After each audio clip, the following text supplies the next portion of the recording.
The Weeknd wasn't always a global superstar. Before the Grammys, before the Super Bowl, before the Hollywood romances and million-dollar tours, there was Abel Tesfaye, just a mysterious voice uploading haunting tracks to YouTube. But then, something changed. Something dark.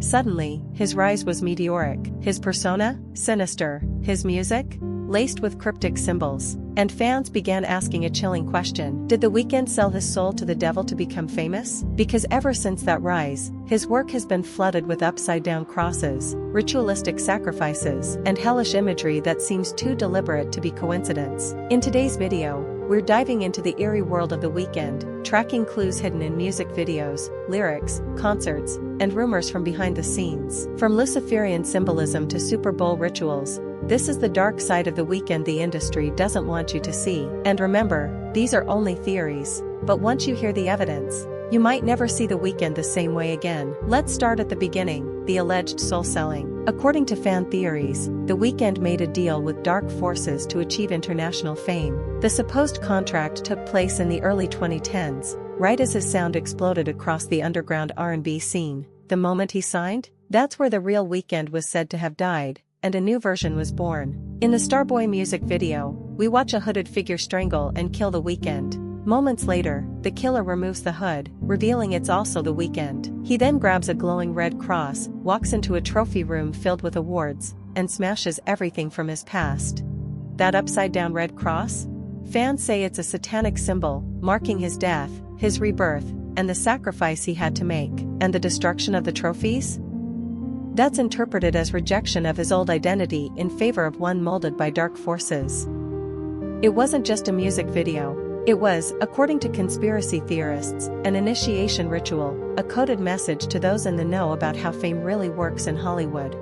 Symbolism isn't just sprinkled into The Weeknd's videos, it saturates them. In Party Monster, we see glowing crosses, Black Panthers, and chaotic hallucinations. The Black Panther, often linked to transformation and the occult, dances through flickering neon purgatories. Red lights, demonic figures, and religious distortions dominate the scenes.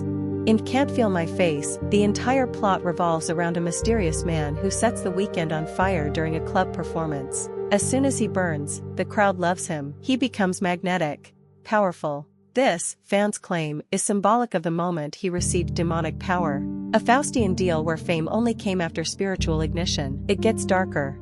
In the Hills video, The Weeknd climbs out of a car crash, limping into a dimly lit house filled with eerie red light and two demon-like women waiting inside. Some believe these women represent the reward of temptation, fame, lust, power, offered by demonic forces. And then, there's the man. The same mysterious man from Can't Feel My Face appears again. Some call him the devil. Others say he's a music industry handler. Either way, The Weeknd ends up shooting him in the video, maybe trying to break free. But if these videos are connected, is the message that no matter how far you run, once you make the deal, you can never escape? Others thought it was just abstract art. But conspiracy theorists insist it was a ritual in plain sight, a mass initiation disguised as pop spectacle. Then there's his After Hours Till Dawn tour. Stage props shaped like demonic portals. Massive floating Saturn rings. Let's talk about the Super Bowl. Millions tuned into The Weeknd's 2021 halftime show. But among the flashing lights and dancers, fans caught something strange.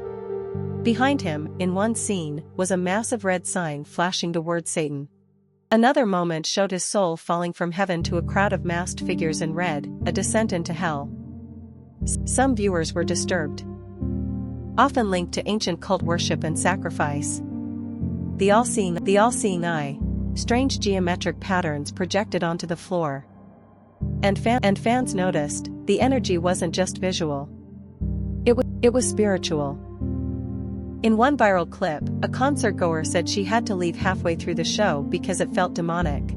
The lights shifted. Frequencies dropped. Dancers appeared in red burqas, only their eyes showing. The screen behind The Weeknd began displaying dismembered body parts. The crowd? Frozen. Silent. Uncomfortable. What kind of R&B show has this kind of darkness? And more importantly, why? Let's take a look at the lyrics. In Initiation, a song from his trilogy album, The Weeknd sings about a girl going through a transformation. This ain't nothing to relate to, even if you tried. you'll never be the same again. Many believe this isn't just about drugs or sex, it's about ritual transformation. The initiation of a soul into something darker. In the hills, he cryptically sings, "When I'm faded I forget what you mean to me."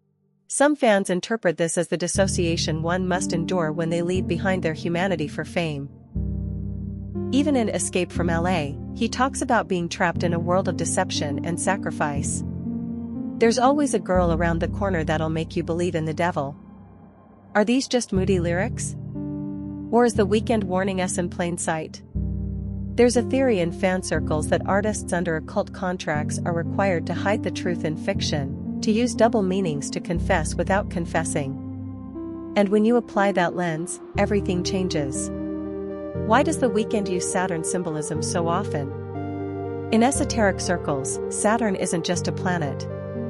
It's tied to death, time, rebirth, and sacrifice. The ancient cult of Saturn, worshipped in secrecy, allegedly demanded blood offerings to maintain cosmic order. In modern occult theory, Saturn represents the black cube, control, restriction, and submission to dark hierarchies.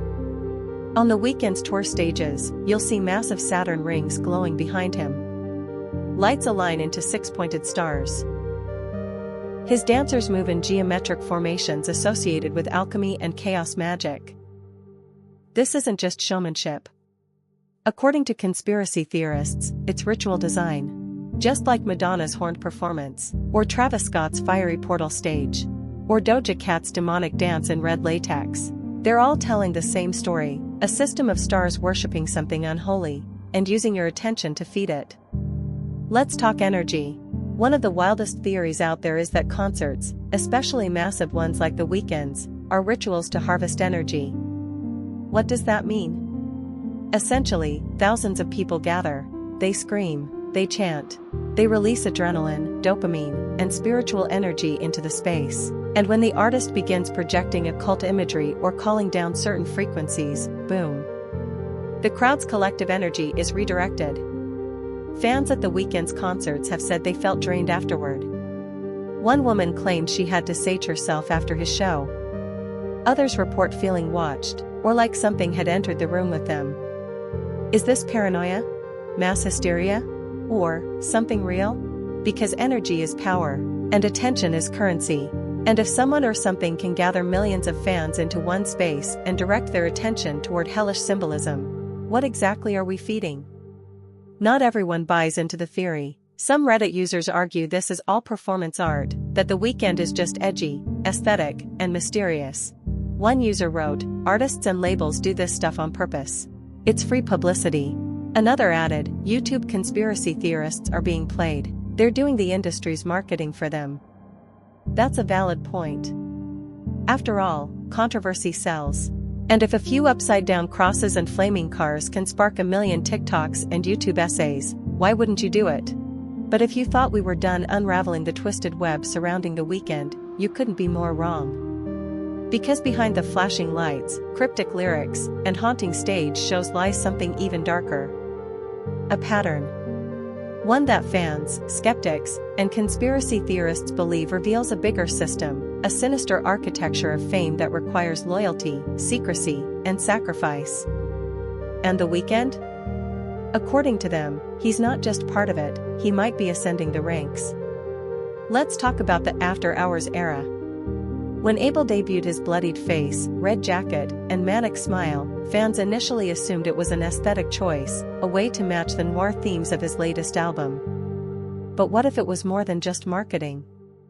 That disoriented, dazed persona wasn't just on the album cover, it was everywhere.